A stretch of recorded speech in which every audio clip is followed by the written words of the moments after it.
అరే వార్తలు చదివే మూర్తి కొడుకు ఏడ్రా వచ్చిండ అయ్యాలా వచ్చినా సారు వచ్చినావా ఆ, నువ్వు లేచి నిలబడు. నిలబడ్డా సారు. నిలబడ్డావా? నువ్వు పదే ఎక్కం చదువురా. పదే ఎక్కం చదువు. చదువుతా సారు. పదెక్కం కదా సారు. ఇగో చదువుతున్నా. ఎంతైనా వార్తలు చెప్పే మూర్తి కొడుకును కదా, ఈ పదవ ఎక్కం లెక్కన నాకు. ఇగో చదువుతున్నా సార్. ఈనాటి పదవ ఎక్కం చదువుతున్నది మూర్తి కొడుకు శనార్థి. పదెక్కం 10, 10 బాగానే ఉన్నాయి.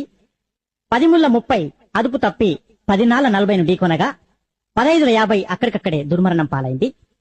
16 10 తీవ్ర గాయాలయ్యాయి. ఇప్పుడే అందిన వార్త 18 మతి స్థిమితం లేక తప్పిపోయి కనబడటలేదని తెలిసింది. పట్టుకున్న వారికి 10,90,90,000 రూపాయలు అందజేస్తారన్నారు. ఈనాటి ముఖ్యాంశాలు 10 10